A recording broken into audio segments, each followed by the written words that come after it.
Hello friends, welcome to Coding Garden, and welcome to this preview of my course React Roots, the course that will teach you the basics of building modern single-page web applications with React and TypeScript. But this course is not just a React course. I also teach you all of the fundamental things you'll need to know to be successful with React. So if you visit reactroots.com, it has all the info about the course and more, but if you click on the section, What Will I Learn in this course?, it has info about every lesson from the course. And today's preview is from Lesson 1, Intro to Modern Web Development, and we're specifically going to be covering these 3 lesson objectives. Use ES modules to separate functionality into separate files, compare and contrast global, function, module, and block scope in JavaScript, and use let and const to define JavaScript variables with block scope. So I hope you enjoy this preview. If you do, definitely check out reactroots.com to learn more. Here it is. Let's honestly give a quick refresher of how scope works in the web browser. So if, let's go to my examples here. Let's call this browser scope. And simple little HTML file. Here we go. So if I add a script to my page, let's just do file1.js. And then inside of file1, I define a variable, and we'll use const. we'll say const message equals hello world. So we're using the modern features now. We're using const. And let's say I go add another file, and I try to access that variable message. What will happen? So let's say I bring in file 1, I bring in file 2. Do you know what's going to happen? So file 1 defines the variable, and then file 2 tries to log it out. But as you can see, the variable is not defined in this file. It is only defined over here. But then in the HTML, we bring both files in. What's going to happen here? Am I going to get an error? Is it going to log it out? What's going to happen? So Live Server is an extension you can install in VS Code. This is a static file server. You won't be able to use this with your React code because we'll have a build process for that. But for instance, I just want to serve up these static files here. I can actually right-click this and then open it, and then that'll start up a server and open it in my web browser. All right, so it's a little bit, people are conflicted in the chat. Some people have said it's going to work. Some people say you're going to get an error. Let's see who's right. It says hello world. It works. It works. So if you didn't know this, by default in the web browser, everything is in the global scope. So anything you define in one file is actually accessible from every other file, right? Really? Yes. So just to prove it to you, we have another variable, and then we're going to log that out here. Really? Really? Yes. So by default, everything is in the global scope. And we don't want that, right? And so because global scope can really cause some issues in development, right? If everything is accessible everywhere, then like some other code could overwrite my variables or could introduce new things that conflict with what I'm doing. This is not ideal. So ES 2015 introduced the idea of modules, and these are actually supported in modern web browsers today. You actually don't even need a transpilation process for this. If you search for JavaScript modules, not dynamic import, just modules via the script tag. This is supported in most places. No one really uses IE anymore, but it is. So check this out. So now, if I say this should be a module, now we'll get an error because by default, by saying type equals module, now each one of these files has its own scope. It does not, when you define things, it's not defining them in the global scope, it's defining them in the module scope. So now if I do this, we should get an error. Yeah, so in file 2, message is not defined, so we just get that error, and that error's out. So this is modules, and it basically limits the scope to individual files, which is great. But now if we want this to work, I need to take things that I define here and export them so that way I can use them elsewhere. So for instance, let's actually export, let's put the word export on here. Now I have explicitly exported 2 different variables, message and really, and if I want to get access to them, I need to import them. And so this is known as ECMAScript modules. This is export syntax. And now to get those 2 values in here, let's import them. So I'm going to say import message and really from, let's see if this works. One important note is if we are not using a build process, you have to specify the file extensions like .js. When we start using Vite, you don't have to do that. It's nice enough to say, oh, I know what you meant. But because we're not using a build process right now, we have to do .js. But now if I do this, it works. It works. So basically what modules allow us to do is define code in one place without affecting the global scope and then explicitly import it or use it in some other place. And so this is known as the import syntax. Like I said, you have to specify a file path. So because these two files are next to each other, if I say relative path right here, that pulls it in. And then this is known as a named import. We're going to talk about destructuring in a second. This is not destructuring. It's important to note this is not destructuring. It looks like it, and you can kind of have the same mental model for it, but it's not destructuring. This is named imports. And it's known as named imports because we're explicitly specifying the name of the things that we want to import. If I don't import really will not be defined. So basically, this says I export two different things, and over here, I only import one of them. So I'm going to get an error that really is not defined because if I want to use it, I explicitly have to import it. Let's talk about default exports because you actually will see that quite a bit in React. So let's actually add another file here. Let's just call this add.js. So this is going to be a single module that defines an add function. So for that, we'll do export, the default export. So export default function add takes an A and B, returns A and B, A plus B. Simple, but you'll notice the syntax here. What this means is that there are no named exports here.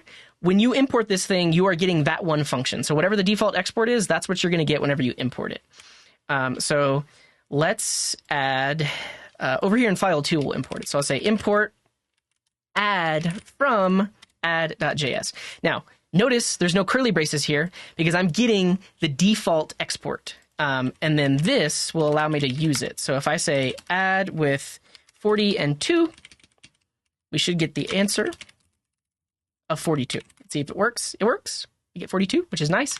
But watch what happens if I try to use named exports here. Ambiguous indirect export, I guess that's not the best error message, but because I did not do a direct export, because I said export default, that means that you do not use named imports whenever importing it. You specify it by name, and then that's what brings that thing in. Yeah. So actually, do I want to get into why this isn't destructuring? So here's the issue, and I guess what's important to note. Right now, I'm not using a build process. The code that I'm writing is the code that's running in the web browser. The web browser supports modules, so this code works. That's one important thing to note.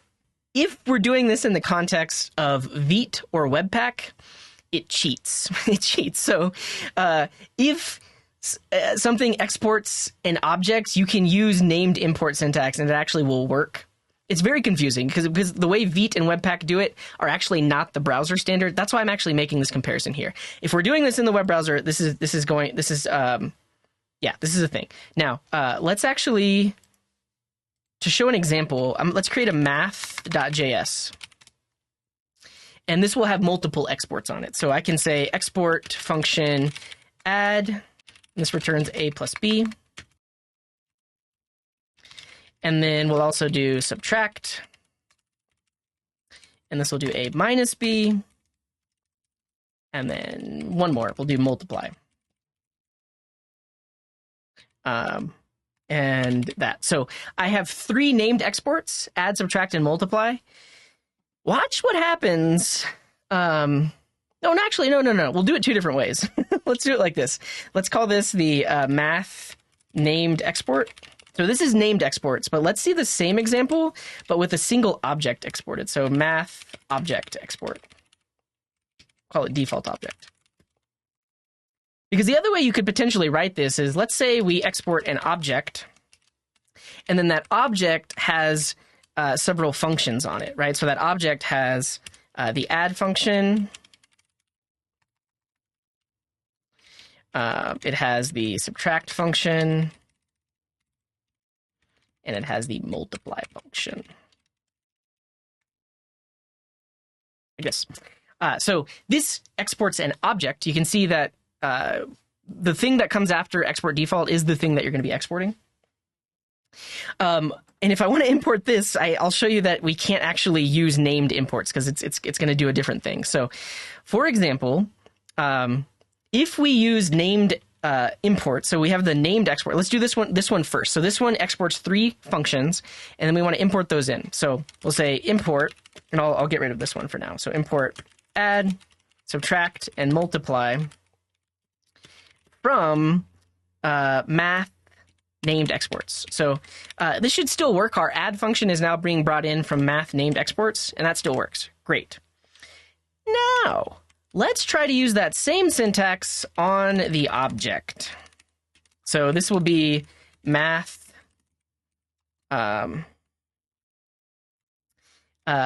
default object export, right? So this exports an object. It does not do named exports. This is going to break. I'm pretty sure this is going to break. Yeah, so ambiguous export. However, if you're in a Vite project or a Webpack project, this will work because they do some things that just like make it work. But it's important to note, like when you're in pure ECMAScript modules, this is not going to work as destructuring. So the way that to do it now is you actually have to, if we do it this way, then we can say like import math. So that's the default export. And now that I have it, the default export is an object, so we can use destructuring. And that's actually, we'll talk about destructuring next. So now I can say add equals math. And so this is how we would do it if we were using an object export. And you can see that it works. Again, I feel like I'm kind of like adding too many examples that might actually be confusing you. But let me show you how we could do a similar thing with the named exports. So in this case, we imported 3 different things from that because they were 3 different named exports. There is also syntax that says give me everything because I don't want to call it by name. So if I say import star as math from here, that takes all of the exports and puts it into one thing called math. And then we can use it. We should be able to say math.add like this. And that works as well. So there's a lot of ways to spin it. I think at this point, I'm going to stop talking about it because I think the best way is to you to understand all of this stuff is to practice with it. And so for course participants, I have a couple of exercises where you're going to practice working with modules. But it's important to note, there's a lot of ways to do it. Probably the way you're going to see it the most in React is with named exports. So you have a single file that exports multiple things, so you're going to see multiple export keywords. I guess that's not exactly the case because a lot of times if a file has only one thing defined, you typically will see it as a default export because only that one thing is exported. Yeah. The one thing I didn't show is you can have a default export and name exports in the same file. Let me show that because that actually is something that you might want to do sometimes. So if I say export const message equals wow. So now you can see that this file exports the function as default, and then it exports a named export called message.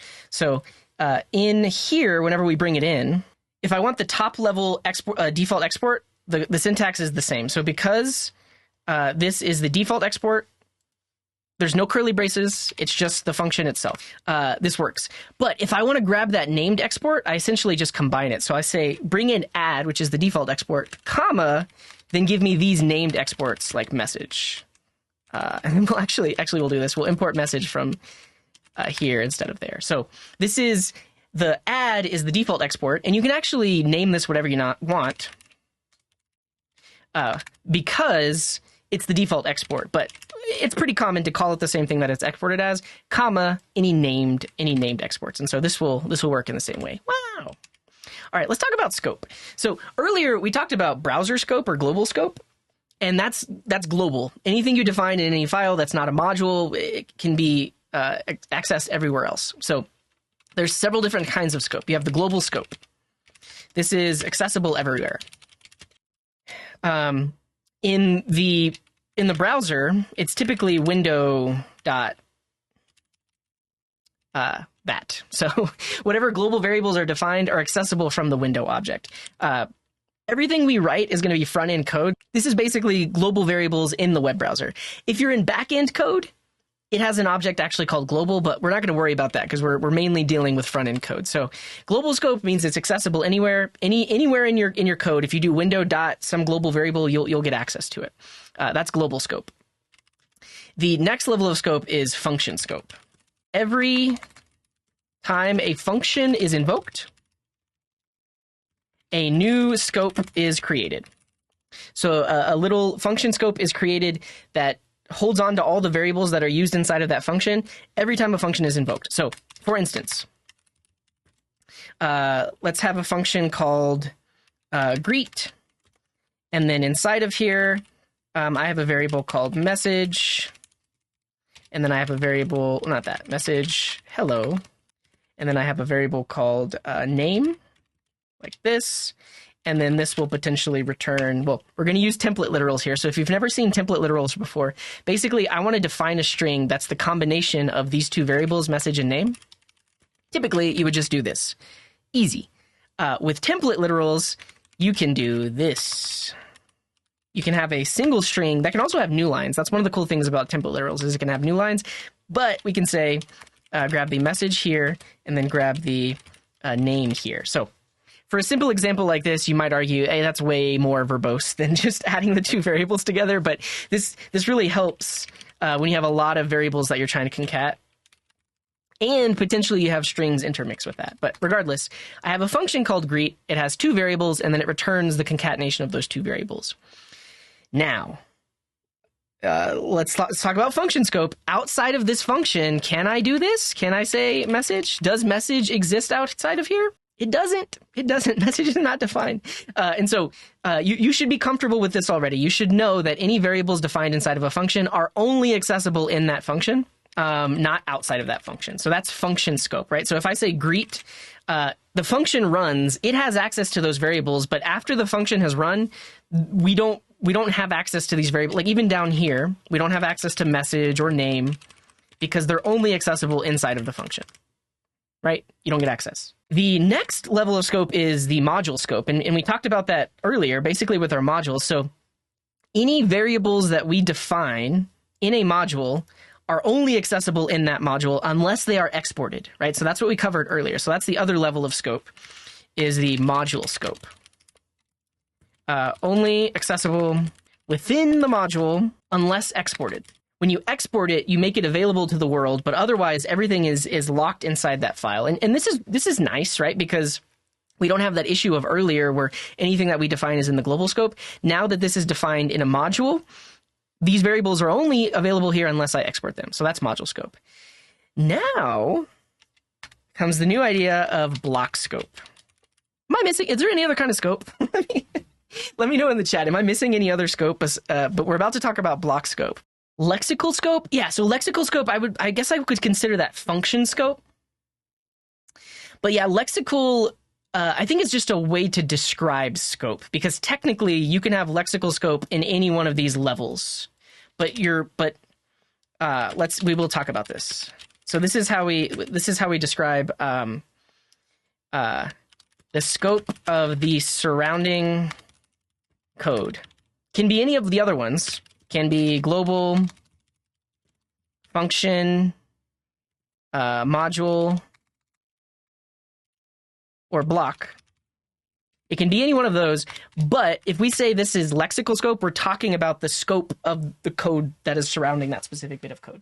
Let's talk about block scope, because the introduction of const and let gave us block scope. And I guess if we take a quick step back, var is how we used to define variables. Never use this. In all modern code written for the modern web, you will not see the word var anywhere. You'll see these other two. So we have const, which declares a variable.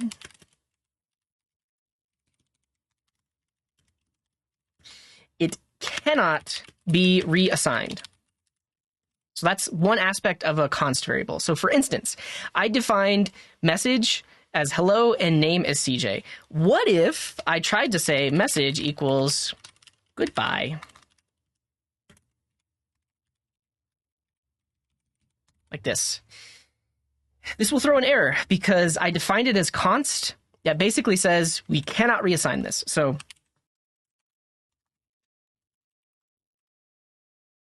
But now it'll say invalid assignment to const message. So this is one of the cool aspects of const, is that once you define it, it can't be reassigned. And basically, as developers, we can define our intent, right? With the code, we're basically saying, yeah, this should never be reassigned anywhere, so I'm going to call it const. Now, if you're coming from other programming languages, you might actually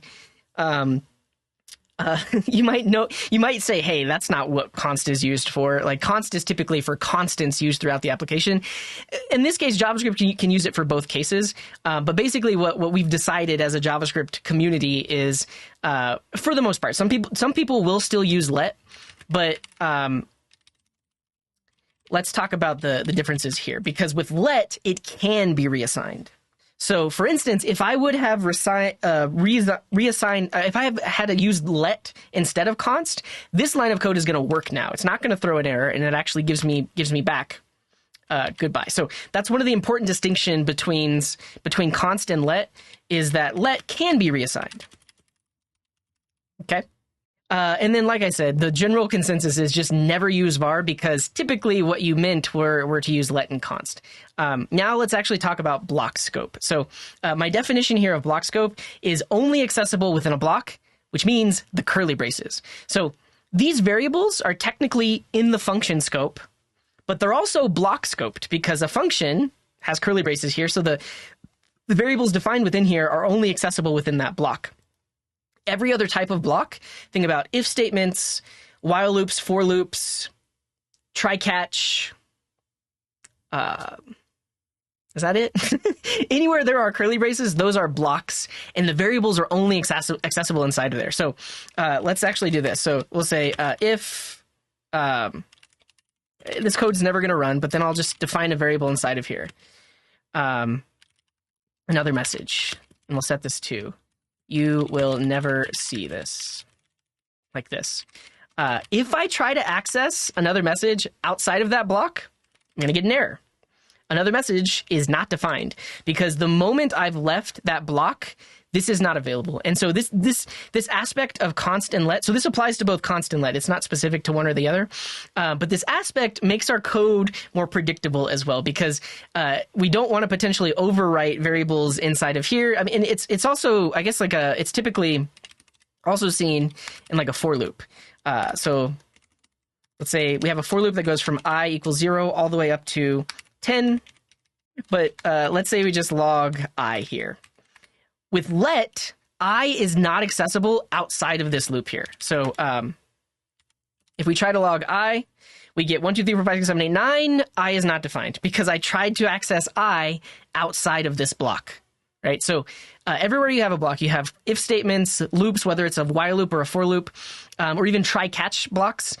If it's curly braces, the variables defined inside of there only live within that block. But this is block scope, so we'll add this here, that they can't be reassigned, and this is block scope. So both let and const are block scope. Now, to see the comparison here, if we were to use var, this is not the case, right? So if I were to use var instead of let or const, they are accessible outside of that block. Essentially, these variables get hoisted to the top of the current of the scope, not block scope. So I will exist here, and then out here, another message will exist as well. So you can see, you will never, we saw it, and then we also see I, which is 10. So if you use var, your variables essentially, because of hoisting, and actually let's do this.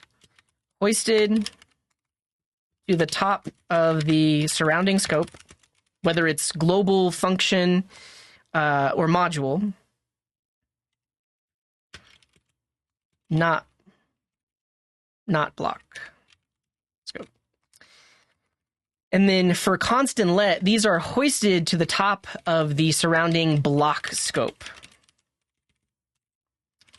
Yeah, so var does not do this. So if you were to use var, it's accessible everywhere. And this actually has to do with hoisting. I'm not going to talk about hoisting here, but I will say this is your homework if you're not familiar with the concept of JavaScript hoisting. Google this. Yeah, and that's a good point. Thank you, the Shebas. And hello. Thanks for being here. So they're asking, inner blocks can access outer blocks, but not vice versa. Exactly. So as you go in, these inner blocks get access. So let's go back to const and let. Inside of here, we can access another message because we're in a nested block.